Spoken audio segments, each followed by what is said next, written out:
Hello friends, welcome back to my channel. तो आज जितिया है। जितिया की आप सभी को बहुत बहुत बधाई। तो ये व्रत जो है माएँ अपने बच्चों के लिए रखती हैं ताकि उनके बच्चे दीर्घायु हो, चिरंजीवी हो, उन्हें किसी प्रकार का बीमारी ना हो। तो ऐसा कामना करके ये व्रत रखा जाता है। ये निर्जला व्रत होता है। इसमें ना कुछ खाया जाता है और ना ही एक बूंद पानी भी पिया जाता है। इसे खर जितिया भी कहा गया है। इसका मतलब यह हुआ कि माएँ जो है अपने मुंह में खर का तिनका भी नहीं डालती हैं।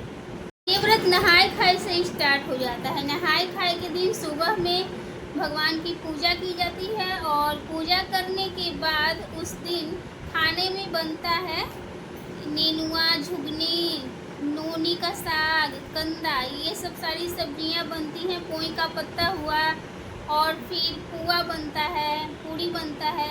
ये सब जो अच्छा खाना होता है आज के दिन बनाया जाता है। और फिर रात में सरगही किया जाता है। तो कहा जाता है कि सरगही का समय जो है 3 से 4 के बीच में कर लेना चाहिए। तो खाना 12 बजे तक आप खा लीजिए। और सरगही के समय हल्का कुछ खाया जाता है। दही, पुआ जो होता है छोटा छोटा, सभी से मुंह जुठाया जाता है। किसी के 5 बच्चे हैं तो कोई 5 पुआ तो खा नहीं सकता है, तो इसलिए उसको छोटा छोटा ही बनाया जाता है। और फिर सरगही किया जाता है। तो 12 बजे तक अच्छा से खाना खा लीजिए जो भी खाना है। और सरगही के समय ज़्यादा जो छाना हुआ खाना है, पुआ हो गया, पूड़ी हो गई, ये सब नहीं खाना चाहिए। थोड़ा थोड़ा बस मुँह जुठा लेना चाहिए। और हाँ, उठाकर अपने बच्चों को भी खिलाया जाता है। जब आप सरगही करते हैं तो अपने बच्चों को भी उठाकर इस चीज़ को ज़रूर खिलाइए। मेरे बच्चे तो बहुत ही गुस्सा आ जाते हैं जब मैं उन्हें उठाने जाती हूँ। और मैं भी बचपन में मम्मी पर बहुत गुस्सा आती थी जब रात को उठाने आती थी खाने के लिए। और जब खिलाना शुरू करती थी तो बैठ जाती थी आराम से खाने के लिए। बच्चे कहते हैं, बैठ मम्मी, मेरी नींद तोड़ देती हो तुम। क्या बेटा, खिलाया जाता है। सभी माएँ अपने बच्चों को आज के दिन खिलाती हैं। और हाँ, खाने के साथ क्या किया जाता है, नेनुआ का पत्ता होता है, उस पर सियारी और चिली दोनों को खाना दिया जाता है। तो उसमें रहेगा पुआ, सब्जी और दही। और हाँ, पानी भी ज़रूर देना चाहिए। और इसको रखा जाता है कहाँ, छत पर रख दीजिए या फिर बालकनी में, या फिर उसे बालकनी में रख दीजिए। कहीं भी खुले जगह पर रख दिया जाता है। और जिस दिन रहता है पूजा करना, उस दिन भी नहाकर सुबह में भगवान का पूजा किया जाता है।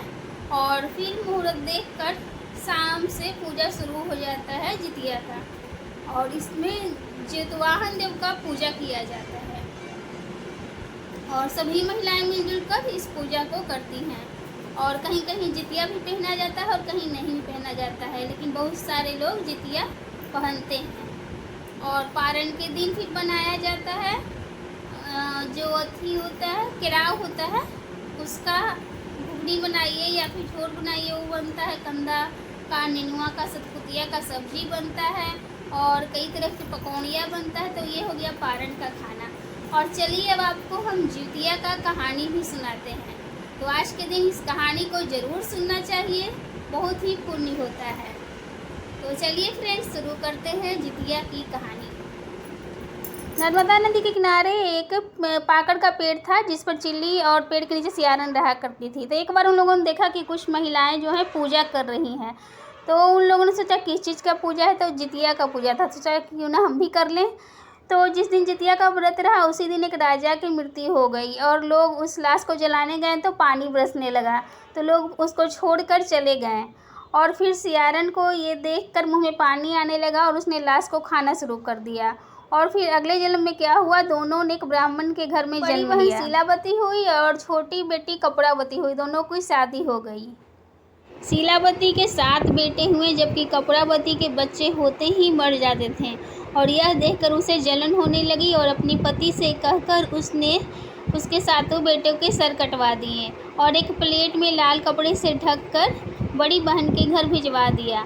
और जब जितमहल देवता ने देखा कि रास्ते में 7 बेटों के सर कटे हैं तो उन्होंने उनके सर को मिट्टी से बनाकर जोड़कर उसमें अमृत भर दिया और जीवित कर दिया।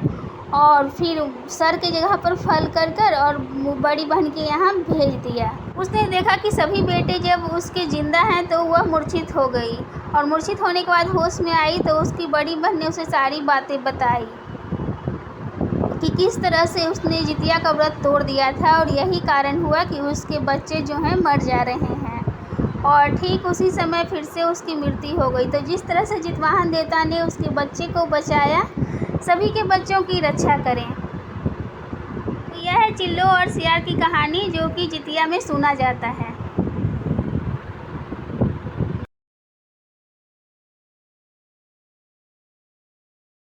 और पूजा करने के बाद आज के दिन कहा जाता है, हे जितमहल देव, जिस तरह से आपने चिल्ली के बच्चों का रक्षा किया, उसी तरह से आप सब के बच्चों का रक्षा करिएगा।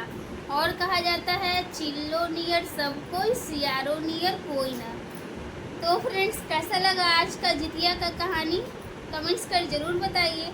और वीडियो अच्छा लगे तो प्लीज़ लाइक करिए और मेरे चैनल को सब्सक्राइब करिए। तो फ्रेंड्स, जल्द मिलेंगे अगले वीडियो में, तब तक टेक केयर एंड बाय।